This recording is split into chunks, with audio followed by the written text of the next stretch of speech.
I never expected to become public enemy number one in my own neighborhood just for hunting legally on my own land.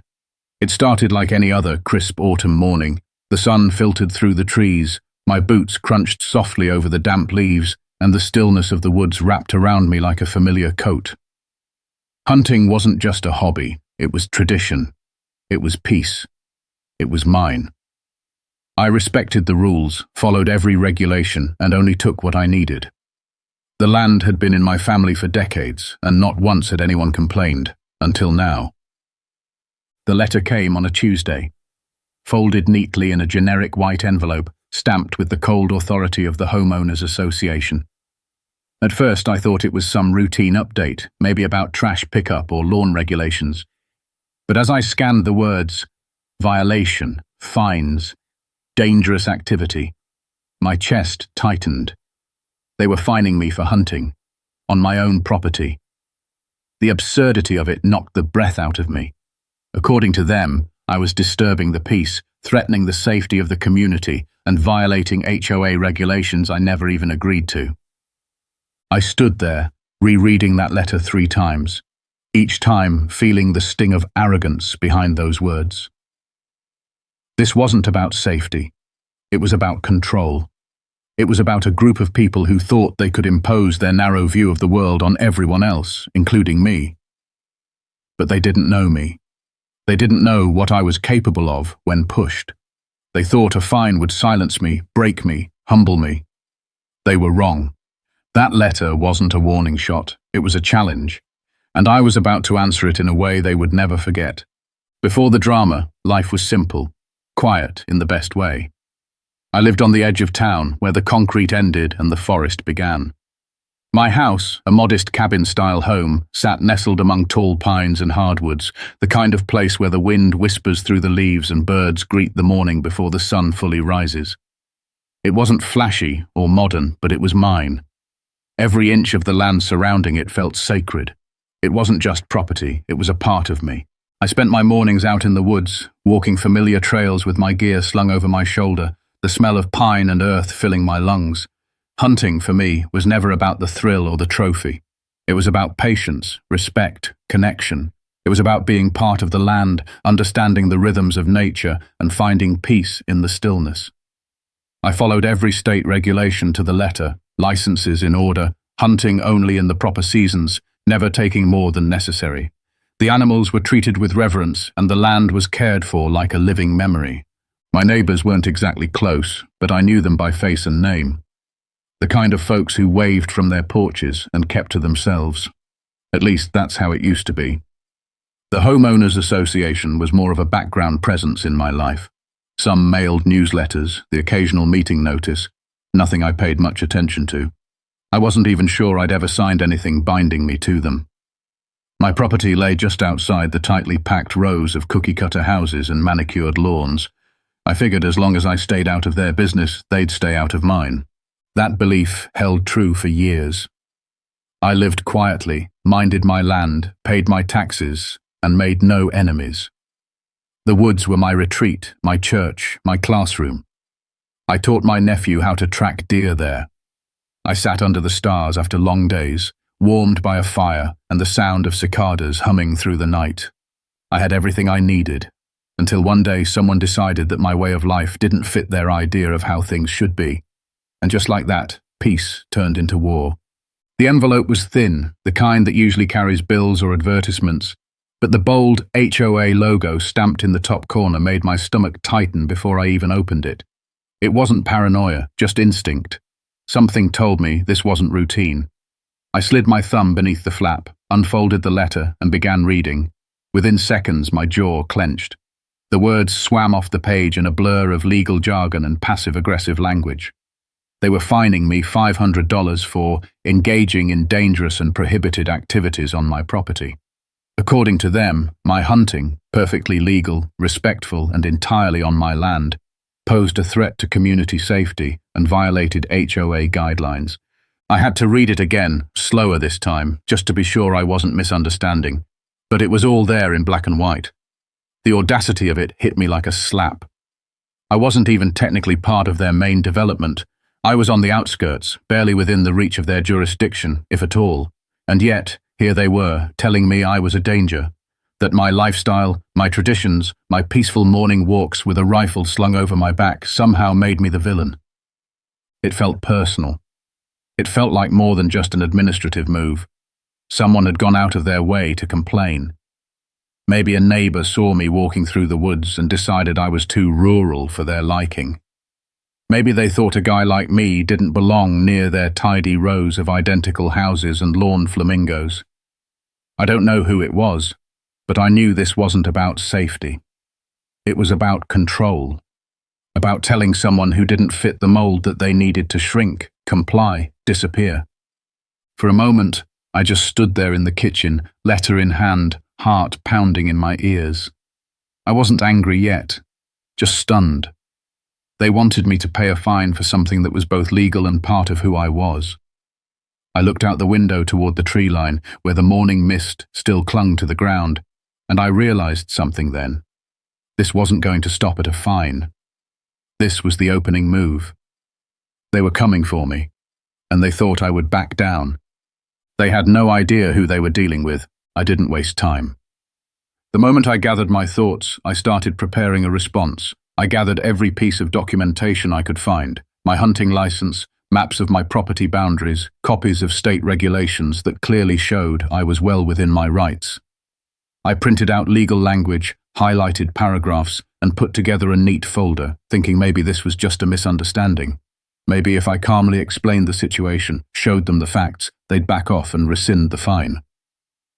I attended the next HOA meeting, walking into the room with my head high and folder in hand. The moment I stepped through the door, I felt the shift in the air, polite smiles masking quiet judgment. I took a seat, waited my turn, and when I was finally called up to speak, I laid it all out. I explained everything clearly, rationally, without raising my voice. I even offered to walk them through the property lines myself so they could see how absurd their claim was. But they didn't want to hear it. They nodded, interrupted, exchanged glances with each other like they had already made up their minds. One of the board members, a man who had never spoken a word to me before, leaned forward and told me with a smug little smirk that perception is reality. And even if I wasn't breaking state law, my actions were creating discomfort among the residents. According to them, that was enough to justify the fine, enough to label me a threat. They didn't care about facts, they cared about image. They didn't want someone like me reminding them that the world outside their fences still existed. The fine wasn't rescinded. In fact, they hinted there might be further penalties if I continued my behavior. I walked out of that meeting with the folder still in my hands and fire building in my chest. I had played nice. I had given them the benefit of the doubt. And they had looked me in the eye and told me I didn't belong. Over the next week, things got worse. Neighbors I used to nod at began avoiding me altogether. I'd catch curtains shifting when I walked by. A mother pulled her child away as I passed, like I was some danger lurking in broad daylight. The HOA sent another letter, this time warning me about future violations and threatening legal escalation. I started to feel it then, the weight of being singled out, the subtle isolation, the way people turned on you when you didn't conform. I could have packed up. I could have paid the fine and stayed quiet, let them win. But that wasn't going to happen. I wasn't raised to roll over when things got hard. If they wanted a battle, they had just chosen the wrong man to start it with. I wasn't going to fight back with noise or tantrums. I was going to be smarter. I was going to hit them where it hurt, and I already had an idea where that might be. In the weeks that followed, I kept to myself. On the surface, I went quiet. No more attending meetings, no responses to their letters, no confrontations. But behind closed doors, I was working. I spent hours digging through public records, land surveys, zoning maps. I wanted to understand every inch of the neighborhood, every parcel of land tied to the HOA, and more importantly, what wasn't. If they were going to treat me like a threat, I wanted to see what leverage they had, or, more importantly, what vulnerabilities they were blind to. That's when I found it. An odd sliver of land bordering the neighborhood to the north. It was forested, with worn paths weaving through the trees. I'd seen people there before, joggers, dog walkers, families with hiking poles and water bottles, moving in groups like they were strolling through a national park. It had always seemed like a public nature trail, something the HOA maintained for residents. But as I traced the property lines on the county database, something didn't add up. The land wasn't listed under the HOA. It wasn't even public land. It was privately owned and barely registered, tied to a name I didn't recognize. I looked deeper, found a mailing address, then a phone number. It turned out the land belonged to an old rancher, a man in his late 70s who had inherited the property from his father but never did anything with it. He lived a few towns over now, had no interest in development or hiking trails, and admitted he hadn't set foot on the land in years.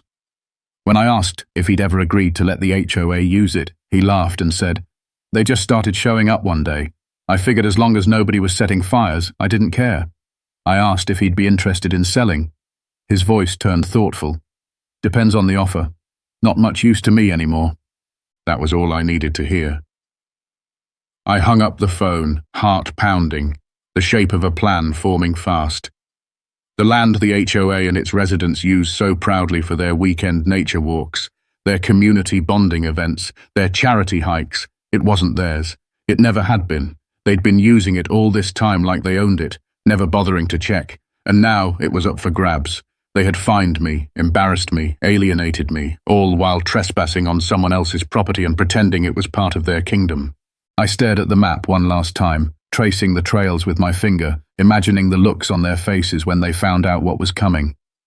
They wanted to play games with rules they thought they could rewrite at will. Fine, I'd play too, but this time, I'd be the one holding the winning card. The deal came together faster than I expected. After that first call, I kept in regular contact with the landowner, a quiet old man named Harold, who seemed more amused than anything by the whole situation. He didn't have any emotional attachment to the place. It was just woods to him, an inheritance he'd never used and never planned to. When I asked what he wanted for it, he gave me a number so modest it almost felt like a joke. I didn't haggle. I didn't counter. I said yes. We met at a small town diner 2 counties over. He wore a faded cap and boots caked with dried mud. We went over the paperwork with a local notary, shook hands over a cup of bitter coffee, and just like that, the land was mine. No fuss, no drama. It felt surreal walking back to my truck with the signed deed tucked safely in my folder. I sat there behind the wheel for a few minutes, staring out at the passing cars, the enormity of what I'd just done beginning to settle in. I hadn't just bought some forgotten patch of forest. I'd bought the one thing the HOA couldn't control, the one place they depended on, without even realizing how vulnerable they were. I now owned the trails they paraded through every weekend, the wooded escape they boasted about in their brochures and meetings. I owned their secret pride. And they had no idea. Back home, I stored the documents safely and began quietly preparing. I visited the property the next morning, walking the same paths I'd seen my neighbors use so often. It was beautiful, tall trees swaying in the breeze, old footprints in the dirt, a stillness that felt timeless. And now, it was mine. Every tree, every trail, every square foot. The irony of it all made me smile. They had tried to box me in, to cage me with rules and fines. But now, I held something far more powerful than a letter with an HOA seal. I held the land they took for granted. I didn't act immediately. That would have been too easy. No, I waited. Let them enjoy their hikes a little longer. Let them organize their next community stroll through my woods, never knowing the ground beneath their feet had changed hands. I was patient. I wanted the timing to be perfect, because when I made my move, it wasn't going to be loud, it was going to be undeniable and irreversible. I waited exactly 1 month before making my move, long enough for the deed to be processed, long enough to ensure everything was legally airtight, and long enough to watch them continue their little weekend hikes, as if nothing had changed. I'd drive past on Saturdays, watching groups of neighbors disappear into the woods with their water bottles and walking sticks, smiling and chatting like they were entitled to the land beneath their shoes. It was almost poetic, the calm before the storm. Then I mailed the letter. It was addressed to the HOA president and copied to every board member. Plain envelope, typed pages, no theatrics, just a formal cease and desist, complete with a copy of my deed and a notice that the land they had been using for years was now private property under new ownership. I informed them that effective immediately, all unauthorized access to the trails was prohibited, and that any further use would be considered trespassing under state law. I ended it with a simple line: "You may contact me for written permission. All past informal use is now revoked." I knew the exact moment they received it. My phone started blowing up. First an email, then two, then a voicemail from someone on the board trying to sound calm but already cracking at the edges. I didn't respond. Instead, I spent the afternoon walking the property, planting fresh, no trespassing signs at every trailhead, every fork in the path, every shady little rest spot they loved so much. The kind with reflective lettering and legal references in small print. The kind that meant business. By the next weekend, the bomb had officially dropped. A few early hikers showed up, only to stop short at the signs. Confusion turned to panic. Some turned around quietly. Others marched straight to the HOA office demanding answers. Word spread fast, faster than I expected.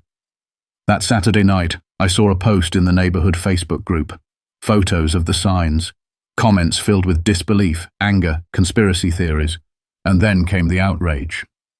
The HOA called an emergency meeting. They tried to downplay it, saying they were in communication with the new landowner and working toward a resolution.